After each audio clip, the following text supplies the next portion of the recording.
Hello. Is it live? I can't tell. Yes, we're live. Yeah. Okay. So welcome to the Sweaty Truth, Sweaty Successful Moms podcast. Yeah. And we created this so it was a place for us to have real conversations about real women. Real experiences, and to share some truth, some of our learnings and unlearnings, things we're discovering along the way, and just to have really authentic conversation that might, spark something that you're experiencing or feeling or have gone through, or so it's a pretty open forum. Yeah. And so recently we were talking about the challenges for women who are awake, who can see through the matrix, who unfortunately see the corruption that's in our society, and it leaves you feeling really uneasy about not exactly who you are, but how do you fit in to this world? How can you, I know some women I've talked to want to retreat and find a different place to live, but kind of society exists kind of everywhere. Like it's permeated our entire world. So we can't necessarily escape. And for a lot of us, that's not an option and it's not what we want to do. So we thought we would come on and talk about what can and what do we plan to do for ourselves being women who see the corruption. How do we stay true to ourselves within the matrix? So who wants to start? Well, I was going to say, I'm sorry, I'm looking at the computer screen to see if anyone comments in. So please comment if you have questions, thoughts, type it in, let us know. I think there's a little bit of a delay, so we'll obviously try and answer it when it comes up. But so if you see me looking, I'm just looking to see if there's any questions out there. But I think it's like important to kind of back up a little bit and just kind of like even like what that means, because I think we've come into conversations with some women that are just kind of starting to see through I guess the gaps, maybe you call it manipulation, just all the, and then see into the corruption. And it's a lot for them right now because they're just starting to see it, and it's just starting to unravel in all these little bits, and it's becoming very overwhelming for a lot of women. I know Leslie, you started your journey before I did. I've been kind of 5 years into my unraveling and learning of the systems. And for me, it's been the medical system was where I started. So that's been huge. So I've been 5 years into that. And then lately it's just been kind of more layers, peeling back more layers. Miriam, I think you've kind of known deep down, but I would say you've kind of been in maybe the last year of like really kind of peeling back layers, right? Yeah, definitely. And certainly the last months that's been a lot of unraveling, and like as you say, like deep down I've definitely known things that just do not feel aligned and right, and that's we put some misconception on us, but definitely the last few months been interesting. And it's really interesting. I think I saw a meme or someone that I was listening to as well. Oh, Rebecca Wilson is on. Hi, see, I'm gonna look and check. I saw someone's meme, and it's like, the red pill is so big right now. So it's a lot to chew on. It's a lot to take in right now. It's a lot to really digest, literally. Okay, let's talk about what red pill means, because I even forget which one's the red pill, which one's the blue pill. I don't know, like I keep forgetting. Because this is actually from the movie The Matrix. Which one's the red pill? Which is the blue pill? What does that mean? The truth. And it's like, do you want to know the truth? And depending on when you might have decided to take the red pill, it was probably a little bit smaller because there was just a little bit and a little bit and a little bit. But now with how the world is and everything that's happening, if you want that red pill, you are getting like a giant, like you're getting all of it all at once instead of like little bits. Like, so it's been very overwhelming for some women that we've had a lot of conversations with. And like I said, it's been a lot to digest. The blue pill is just, you want to pretend everything's okay and live, in this little bubble and it's all wonderful. And sometimes I think, that would have been a really nice one to take, I think, some days.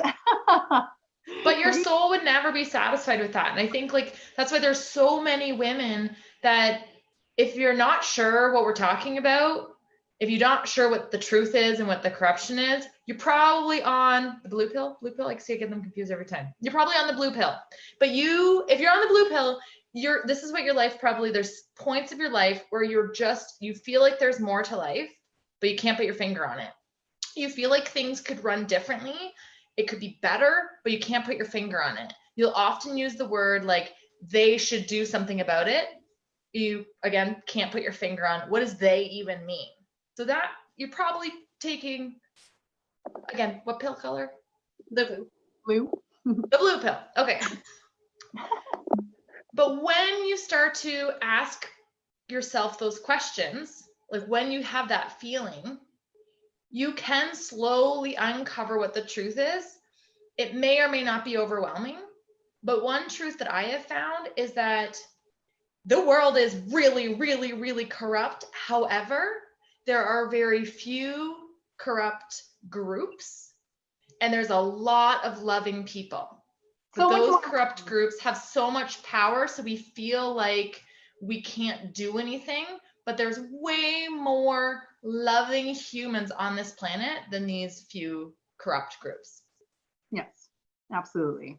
And that's the beauty, right? And so that was one of the things I think you kind of asked Leslie, like, so what are we doing about, how are we staying in alignment and staying, in love? And through all this, it's being aware of what's going on, not turning a blind eye, kind of, Leslie will always use the wording, leaning into the discomfort. So we're leaning in, becoming aware, really kind of uncovering what everything means to us. But then it's coming back into a place, and Miriam is always really great for this, reminding us, and coming into a place of love, because our collective consciousness, because there is so many more of us that, radiate love and are positive and are amazing, and just the world is so good. It really is. And then Miriam's really good at reminding us about our collective consciousness and keeping those positive thoughts and coming back into alignment, coming from a place of love and not fear and things. And I know when I start falling down into the other side of not feeling in love, I think all of us really, we've all been working on our yards, like the control right now. And it's that connection of like working in the dirt and the soil. Look, I was just coming inside. Like I actually just came right in quick to do the podcast. I'm like covered in dirt. So getting our hands dirty in the soil, connecting to the earth, like grounding, and making things feel sustainable. Because that one quote that I love, when you plant a garden, like it's, I think it's an Audrey Hepburn quote. I'm drawing a blank of exactly what it is, but to plant a garden is to hope for the future, right? Because you plant and you have to be patient and things grow for the future. So that's been helpful. Planting the gardens, planting all the stuff for the kids, making a beautiful space, creating beauty all around me. And I think you girls have been doing the same thing as well lately. Yes, I've definitely been working on that as well. I've been, very dark nails all the time and barefoot. I think for me, it's, as you say, reconnecting and what I've recently discovered or rediscovered is like, there is so much more in our own garden. Like there's so much that you can go back and get from without disturbing the harmony. That's kind of the part that I think is important. Like we all striving for a harmony and a beautiful one, but we can't actually get so much more from what we already have. I think that's kind of like going back to the roots, where we're coming from, and the life cycle, and how we all intertwine and interconnected, and how we can support each other, it being the outside or our connections. I think those are big ones for me. The dirt, the grass, the connections. Yeah. And I think there's like a couple, like for me, I can choose a few different types of distractions, and some of the distractions lead me away from the truth, and they're literally just straight up distractions. And then there's other distractions that remove my mind from fear and chaos and bring me more into love and more into truth. So for example, I could watch something on Netflix and I can totally zone out, and that's a distraction. And there's nothing wrong with that. But when I really want to make like an internal shift and an external shift, because I did definitely during isolation time, I hit like a I hit the wall. Everyone has hit the wall multiple times during this isolation, and we're no different. We all hit our walls too. And I found, and I actually can get frustrated outside because I don't love to be outside trying to accomplish something and watching my kids and them asking me questions. I actually get like a little chaotic. So it's awesome. However, that's where like Justin takes the lead in our family. But for me, actually, like 10 minutes, like reading a book. Like right now, I'm reading. I don't have it beside me. The Invisible Rainbow. So it's the history of electricity and life, and it's something that's based in truth. And there's science in there, and there's things that it's a positive distraction because it's also giving me hope for the future and being able to prepare myself for the future and my family. So those are things that I like to do when I'm going to burst at the seams from dealing with children and multitasking. Just taking 10 minutes and actually focusing and staying off of social media. Yeah. Like we say it all of the time, and it's like the best prescription for any ailment. Yes. Yeah. Right. I know, like, I was very active a lot on Facebook. For those of you that follow my page, like I was like sharing stuff and just putting it out there. And then I was like, you know what? I know the truth, and I'm just gonna live it. And if anybody wants to come find me and ask, they can. And anyone else that like it resonates with already knows it. So who am I fighting with? I just had to stop. I'm just no fighting. So actually, I think I'm going on almost 3 weeks really without any like Facebook, and it's been awesome. So it's been really good. Social media breaks are definitely needed, especially in the last like couple weeks. I'm sure everyone's been feeling it. It's been very heavy. The last couple weeks have been the heaviest, I think. But yeah, I don't know. We've kind of saying it, but not really, like with what's going on. So I'd love to hear from people. If there's anyone watching, I think we got 2 people watching. I was like, what should be a word they should type in if anybody wants to Okay, know. so if you feel like you're awake, we're not judging whether you are or aren't. There's no judgment because every bit of truth is leading to being more fully awake. I could probably wake up even more myself. So just type in, if you are a seeker of truth, type in truth. Yeah. If you're a truth seeker like us, just type in truth. And if you type that in, we know that we can reach out to you, we can chat with you, we can connect with you, and really use what Facebook's really meant for, which is, well, okay, I shouldn't say what it's really meant for, but what we can use it for is making human connection. So right now, if you're watching this, it's like half human because you're watching the screen and we're watching the screen. But once we can actually talk to each other in Messenger or, whatever method, that's like the next step. And then, you know what? As soon as we can actually, I think groups of 10, is that like a new thing that's coming up? I know if you're in the fitness industry, you can have a boot camp that has a maximum of 10 people, which includes a trainer. So we are absolutely running a live event with 7 people because there's 3 of us. So there'll be 10 people total. And if you type in truth, like we're going to tell you about that. And maybe we can actually see you in person because human connection is health. Mm-hmm. Yeah. And definitely health. And that's another thing. Like there's so many things like that are out there right now. And I know my journey into all this, being a nurse, it started in the medical world. So everyone kind of starts at a different point. Like Leslie, I think you might have a different point, Miriam, you as well. And I know everyone kind of has like a different starting where they've kind of like found truth in this area. And it's like, oh, okay, well, then I found this, and they kind of all intermingle, and it's crazy. So there's so many things that if you have any questions about anything, reach out. What was I going to say?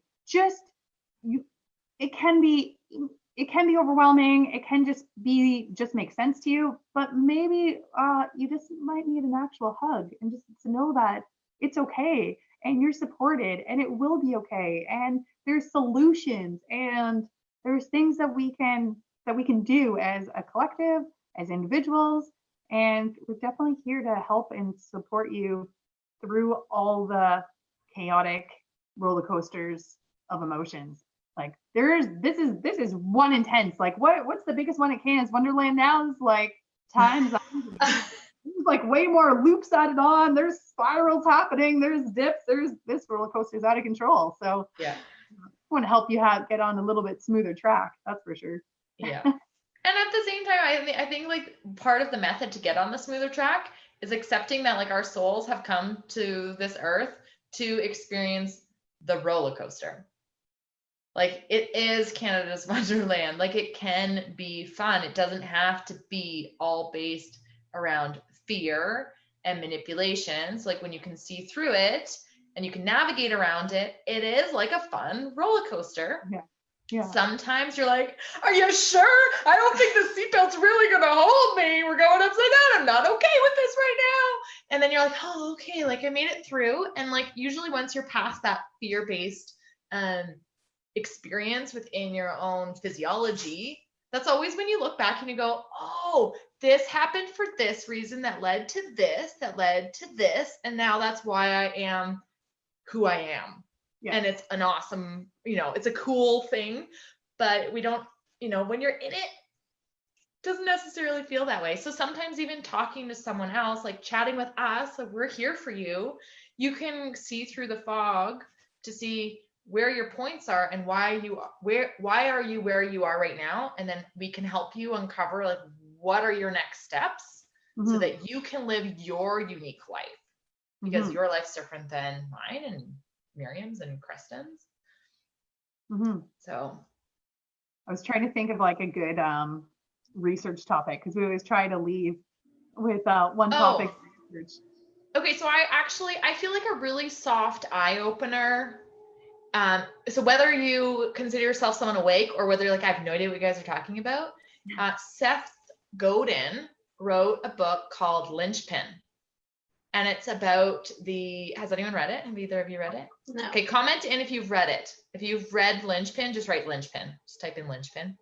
And it is about the industrialization and our education system and how the education system was created to match producing workers for the factories. And that's why you will see the most brilliant minds have not followed the education system. There's somewhere in their story where they've abandoned the education system or it wasn't even provided for them. And the book is also, it's really gentle to show you some truth in the education system. And then you can reflect on yourself and your own personal manipulations that have kept you stuck in your little box.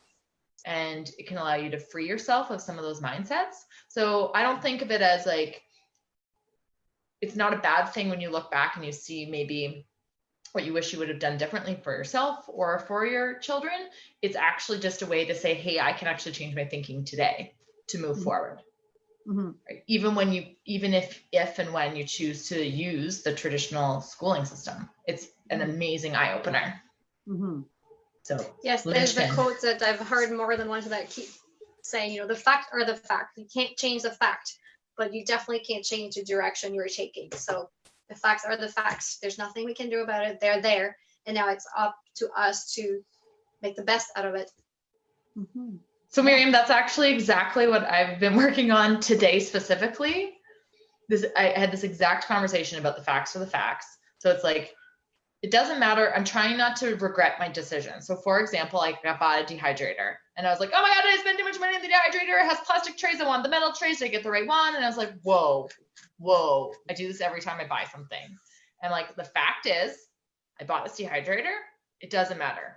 It doesn't matter. Money comes in, money goes out. It doesn't matter. And then like, so my goal today, and I'm going to carry this out tomorrow, is whatever decision I make, you just make another decision based on the decision you made instead of like not falling into regret, not falling into blame, not falling into all that garbage and all those lies that we tell ourselves to put ourselves down. So, and that pertains to everything.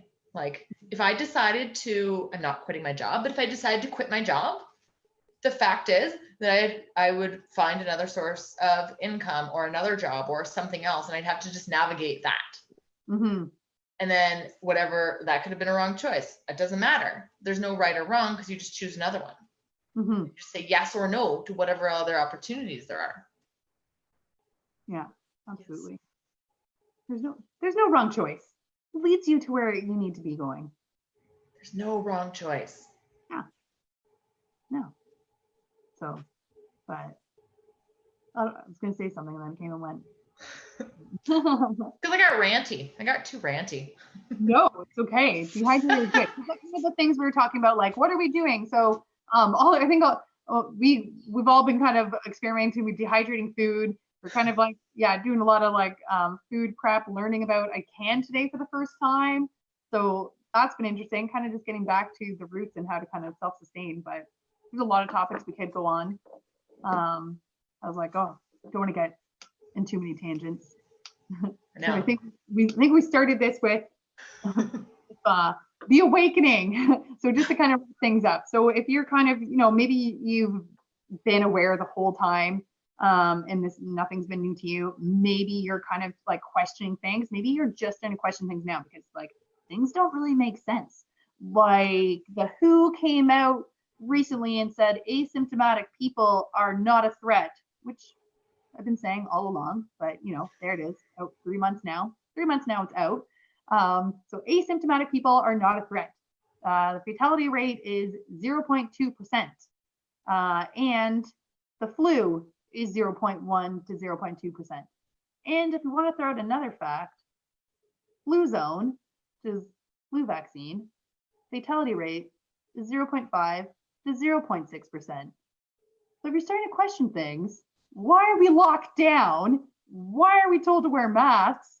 What the heck is up with social distancing? BS. And if you just want to know more, maybe that's where your questions are starting from. Because I think for a lot of people, that's where some of the questions have started around like COVID.